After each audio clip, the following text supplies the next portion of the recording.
Politics is psychology. It's behavior. It's behaviorism. It has nothing to do with ideology. It has nothing to do with facts and figures and truth or anything like that. What motivates us to do what we do, not only in politics, but in life in general, has to do with our psychology. That psychology is based upon how we're raised, our parents, our childhood, particular trauma that we've endured, but also just plain old learning. Think more Skinnerian, more operant conditioning. What you've learned just in a non-traumatic way, just what you've learned, what experience has taught you, how certain behaviors are extinguished, certain traits are encouraged, and that sort of thing. And when you look at people running for president, you have to ask, what is it that motivates them?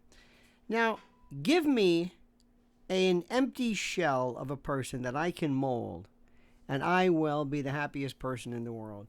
The secret to success, the secret to power, is not to be the president, but to pick the president, to find the president that will take all of the problem, all of the bullets and the blame and the acclaim, let them go out there. As I get older and as I become wiser, I am more convinced than ever that the real power are in people whose names you don't know. In fact, I have a very simple rule. I can tell you who is not involved in something by the fact that you know their name. If you know their name, they're not involved. I promise you. And how a president is psychologically is fascinating. Look at Barack Obama, Bill Clinton, George W. Bush,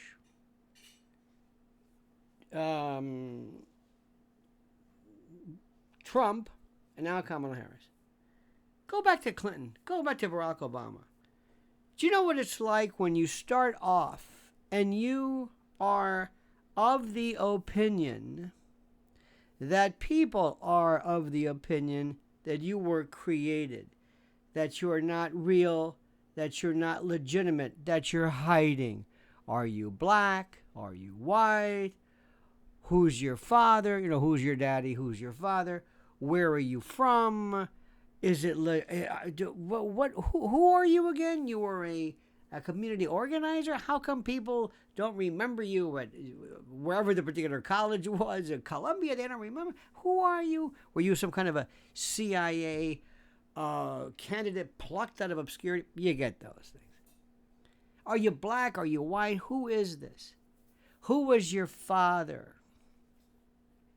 There is a duality, I don't have to tell you, that when you are raised and you are presented two people in your life that represent not just mommy and daddy, but men and women, authority and nurturing, success and pride.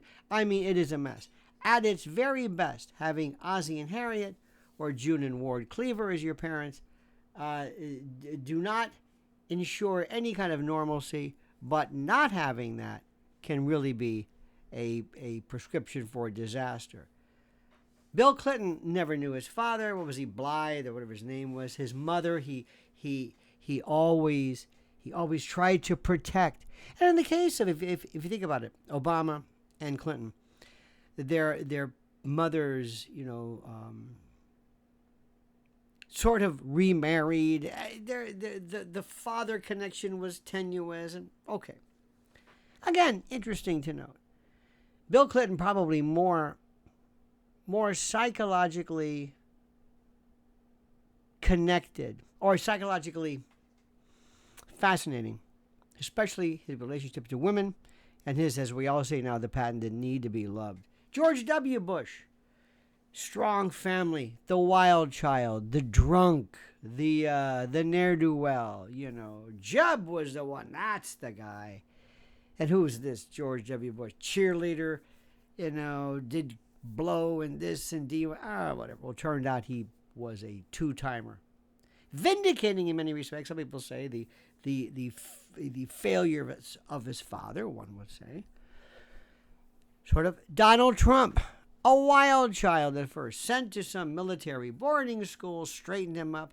Strong, successful fathers, George Herbert Walker Bush, son of Prescott Bush. Look at that. Kind of look at these interesting things. Now, what does all this mean? Well, we can sit around and we can write the most labyrinthine of psychological profiles. I'm just saying, take it into account, look at it, and pay attention to it. Think about it. That's all. Don't dwell. Because I promise you, there are people from psychological services who have done dossiers, they have done reviews, and they know exactly the motivations, the thinking patterns behind these people. And believe me when I tell you this, there are reviews and dossiers. They know exactly what their hot buttons are and the like. Now let's talk about Kamala. Fascinating. Absolutely fascinating. Her image is still protean. Who is her? Loves her mother, loved her mother, always talks about her mother, not dad. Dad wrote a fascinating essay. In fact, you can get it online. You can read it. And it's called, I think, Confessions of a... What is it called? I've got it up here. Confessions of a... Oh, sorry. Reflections of a Jamaican Father. Fascinating. His background. An esteemed economist. You can call him Marxian. This is no slouch. He and mother left.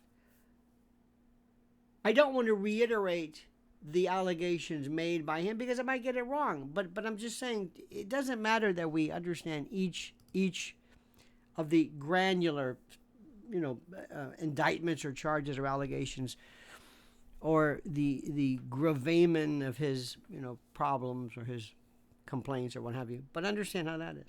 She was very upset with him when she talked about how she's Jamaican. And they asked about weeds. He was on a Breakfast Club or something, and they talked about weed. And did you smoke dope? Did you smoke weed? Did you smoke ganja? Well, I'm Jamaican. And he was furious as she was reiterating and reinforcing this notion of the Rastaman, these dreadlocked ne'er-do-wells blowing their brains out with weed. He was very upset with this. This was an esteemed academician who came from a long lineage of Jamaican politicians and manly. Anyway, he was upset with that. So she's trying to find who she is and her relationship with men.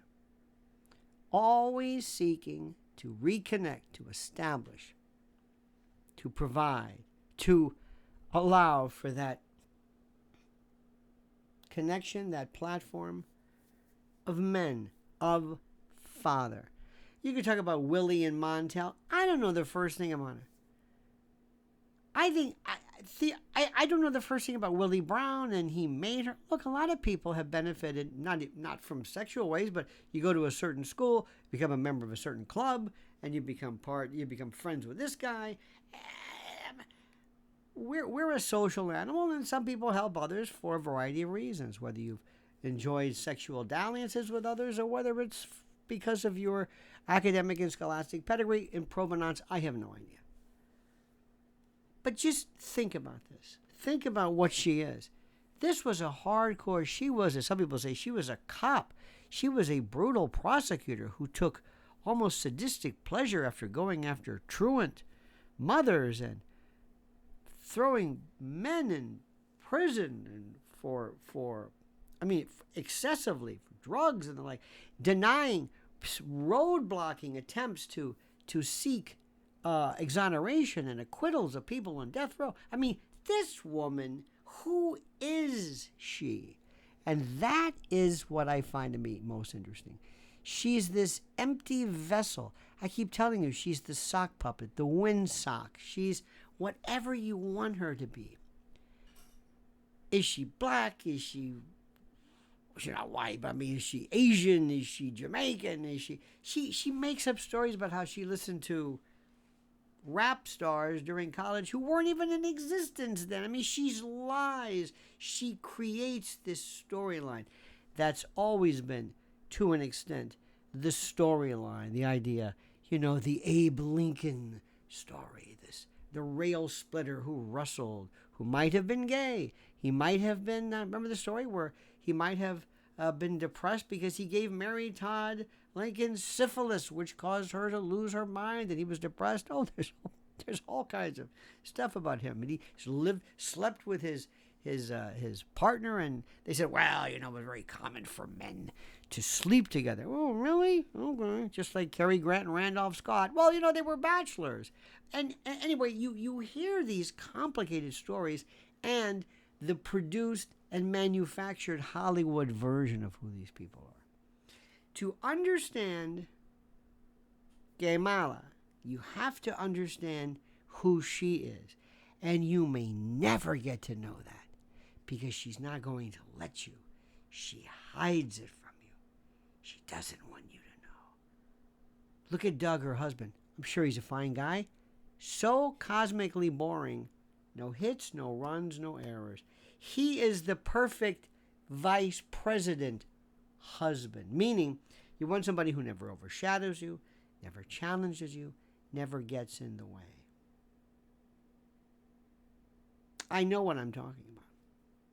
I know exactly what I'm talking about. Now, does this matter?